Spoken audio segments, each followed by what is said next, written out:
The video I'm going to introduce you to talks about what a bad day I'm having. I talk about how I'm pretty much a breath away from saying fuck it and not writing anymore. I'm trying to get back into college. I'm supposed to go Monday or Tuesday to get the ball rolling with registration.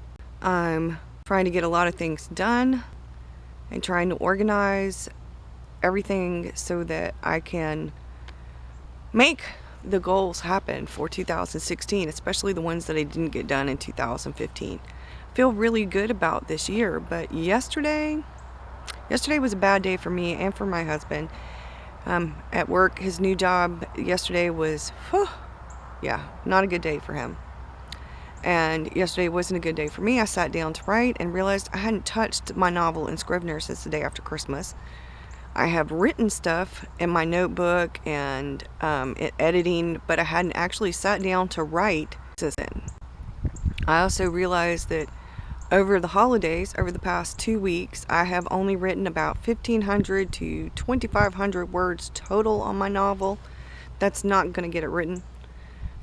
I realized I let some things slide, like my writing over the holidays. And the holidays were chaotic. They always are. We have multiple families. We are a blended family, so we have to do a lot of different things. We have to go to different places where we go here and then we have to leave there so we can go somewhere else so that we can see everybody. My parents, his parents, our kids, and it was crazy. Plus, Mr. Rockstar was working for part of the holidays. And it was crazy. So yesterday morning I sat down to write and I was so frustrated, so overwhelmed, so guilty. I felt so guilty. I was bordering on full-blown depression. My anxiety was sky high. And I realized that this is not going to make for good writing. So I thought, okay, well, I'll do my video about what writers do and don't need, and maybe that'll put me in the mood to write. I got the video going and I ended up ranting.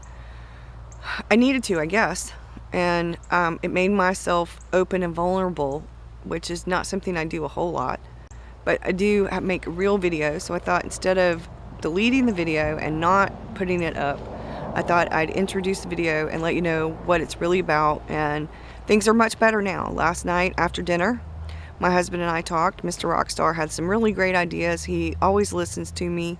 We communicate really well, and he is my best friend. He gets me.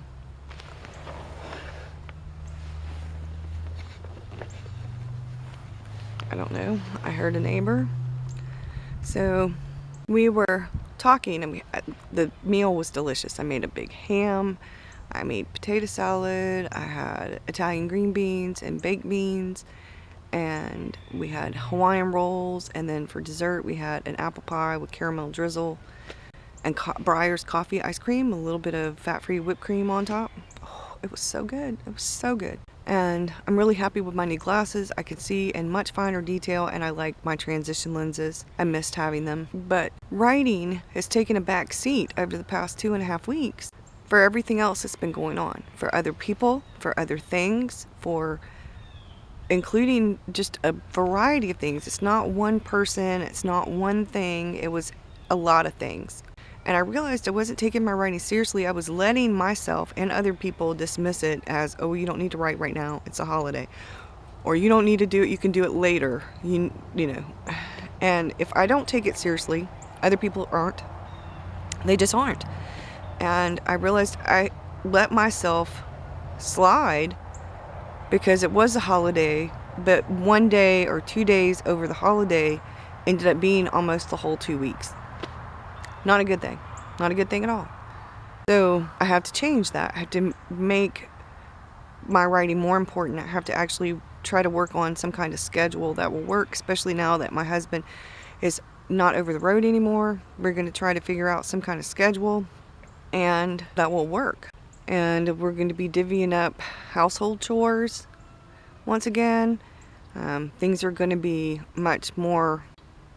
We're going to share in all of these things, all of us, the three of us, my grown son, my husband, and myself.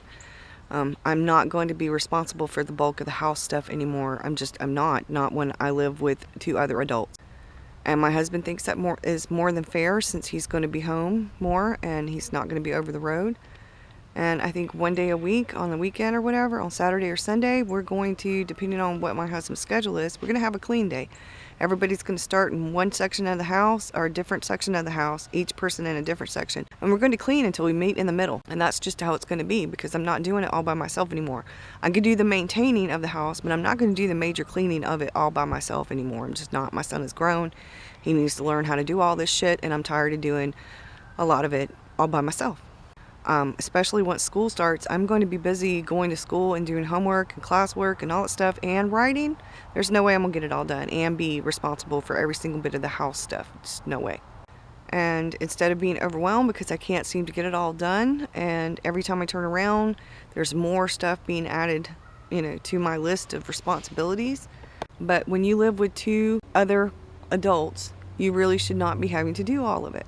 I was overwhelmed because I was doing the bulk of stuff and nobody was around to help me, or people were around but it wasn't getting done, and people were going, oh well, we can do it later, and then later gets to be there and then it doesn't get done, and then I end up doing it anyway, and then it's twice as hard to do it because you should have just done it to begin with.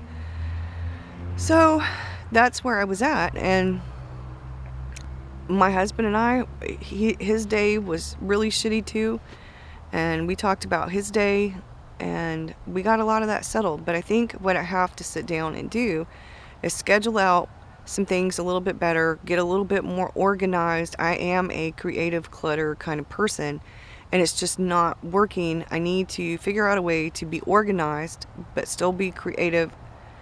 I'm a messy desk person, but that doesn't mean I like having a messy desk, if you understand what I mean. So I had to find some kind of system method that works for me where it can be a little messy but not messy, where I can have things clean but not be OCD about it, because that's not going to work for me either. And I'm in a much better place. I'm going to get some stuff done for my writing, and I'm going to be writing, and that's just what I'm going to be doing.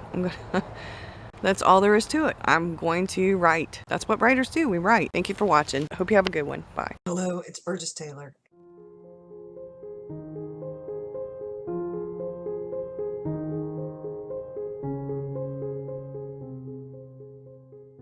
Thought we'd talk about what you do and don't need as a writer, because the last 2.5 weeks I haven't really written much, but I've done a lot of reflecting because of the new year and everything. And yes, I got my new glasses, and sorry for the glare. They are Ralph Lauren frames. They are red and black and what I think is a dark, very dark bark brown tortoiseshell. I didn't necessarily pick them because they were Ralph Lauren. I do like the red.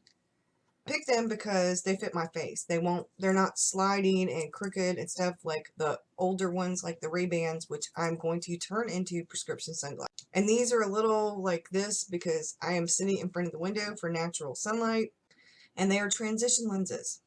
I went with me to get the glasses, and we had a really nice time. We stopped and got some cookies from the cookie place in the mall when we went to get my glasses, and I did a little bit of art journaling about that. I was waiting for it to dry so I could finish up the page.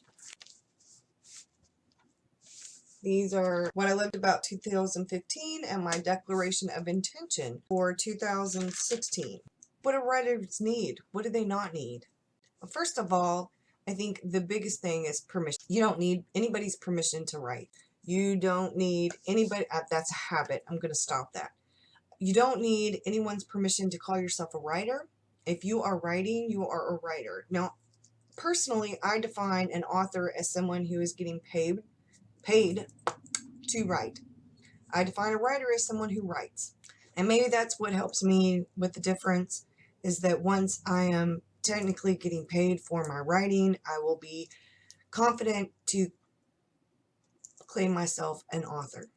But for now, I am a writer. I am writing. Well, not lately, not very much lately. But I think the break was needed, but I think also the break has been because, and this is the other part, support. You don't absolutely have to have support from the people in your life or from a community, but it helps. That's kind of a catch-22. And I think these next few are going to all tie in together, like having the perfect writing space, perfect time, the perfect conditions to write, for everything to be perfect and to go well to write. Those are all going to go hand in hand, and I'm going to tell you a little bit of why. When I first started writing a very long time ago, I wrote in my bedroom. I was in high school, middle school, and I could shut my door, and aside from my parents knocking or my brother knocking, I really didn't get bothered as long as I did all my homework and all my chores. I wasn't really bothered. I was a bit of a loner, so I spent a lot of time by myself. I read a lot, I wrote a lot, I watched some TV, and by the time I was 16, 15, I was working, so as long as I did everything I was supposed to do, my parents didn't really bother me. You become an adult and you have responsibilities. And with those responsibilities come family members that you need to spend time with, a house that you need to take care of, bills, work, school, all kinds of things. Over the last 2.5 weeks, all of those kinds of things have really interfered with my writing. I have let that happen, but part of it is because the people who love you and support you, it's one thing to be supportive during something going on like NaNoWriMo. But because I don't get paid to write, my writing is not like a real job. I don't leave my house. I don't go somewhere to work where people don't call me at work and bother me at work like I don't bother them at work. But when I'm here, because I'm here, I can go run errands. I can go do this. I can go do that. It doesn't matter because I don't have a real job. So I'm supposed to take myself seriously as a writer, and this is my job. I understand I'm a housewife. My husband works, and he works extremely hard. And most of the time, 9 out of 10 or 9.5 out of 10 times, he is extremely understanding and extremely supportive. But here's the thing. When you work from home and writing is your job, and I don't suggest anybody quit their regular job to go write if you don't have the luxury of doing that. I'm going to go to school and write in my spare time when I don't have a ton of homework, or when I get all my homework done and I've got everything else in the friggin' house done. I'm just getting really frustrated, really aggravated.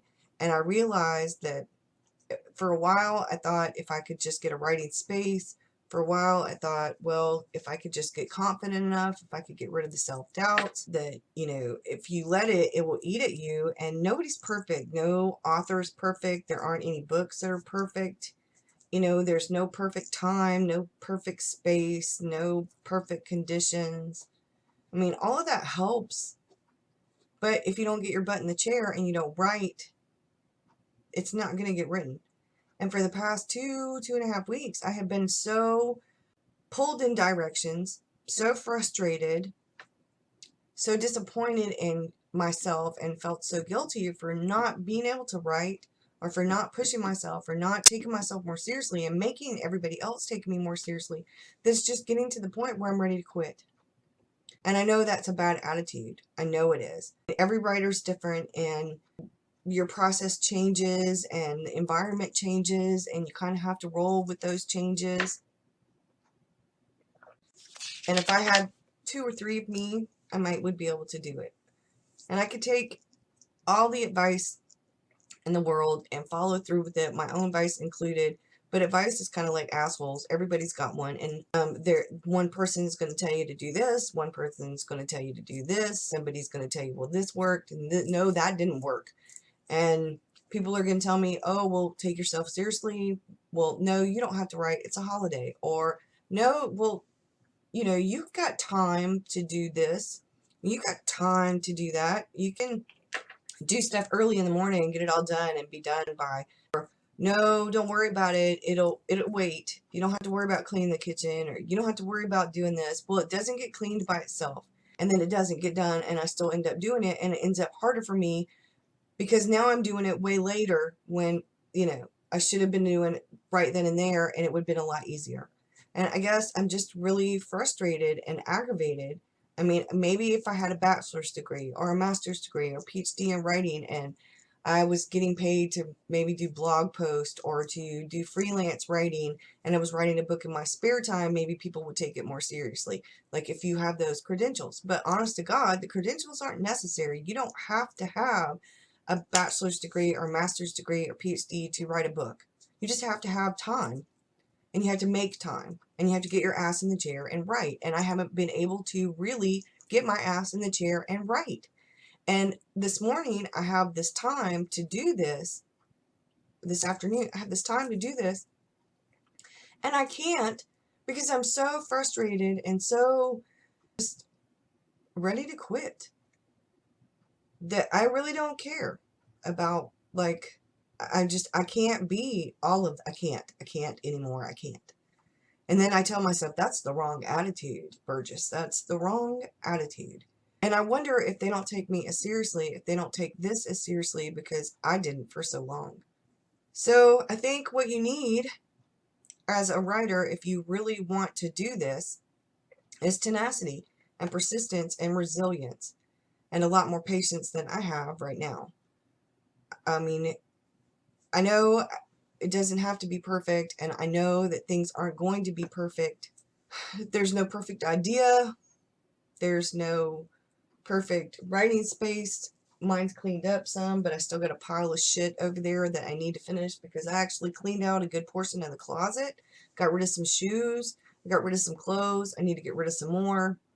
I'm trying to figure out what to do about the bookcase situation because I have more books than I have bookcases for, and I need another bookcase. I don't really have the space for one, so I don't know exactly what I'm going to do. I need to do something though.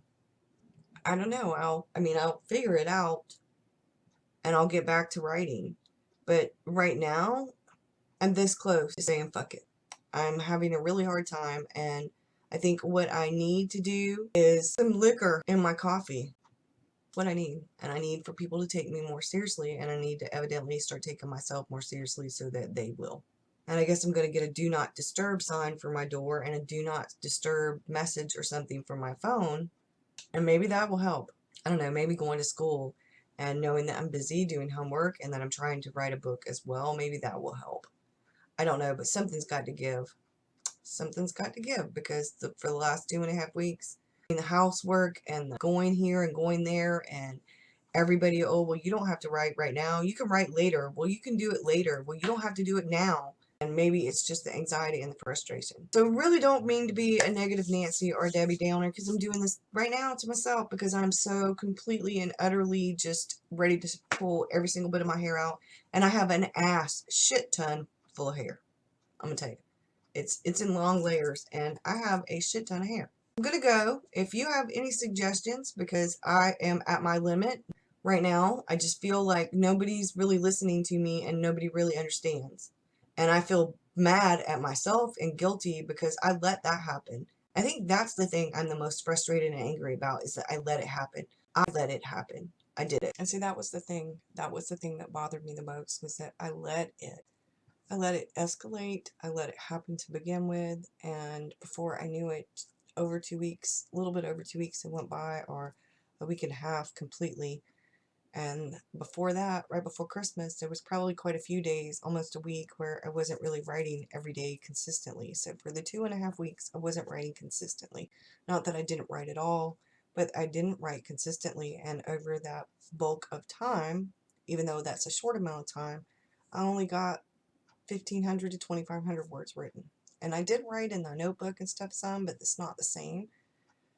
So I hope maybe something from either one of these videos helps you. Like I said, I felt very alone. I felt like nobody really understood. I felt angry and guilty and frustrated and anxious. I felt like I wasn't qualified. Like I couldn't get my shit together enough, and that nobody else thought I could either, so, or that nobody else thought it was really important, or that maybe I wasn't talented enough, or that maybe I wasn't a good enough writer, and maybe that's why people weren't taking me seriously. A lot of self-doubt, a lot of insecurity, huge amount of anxiety, and like I said, some depression because I was overwhelmed. I was stressed out. That's one of the bad things about having anxiety and depression and stuff like ADHD, is that stress is a really big factor, really big factor. And I let myself get stressed out. So I'm going to close this out with this. If you have any comments or anything, please below. I'm sorry that there are parts in the video that are redundant. I apologize for that, but I tried to get my point across. I tried, and I was, like I said, just a mess. Thank you for watching again.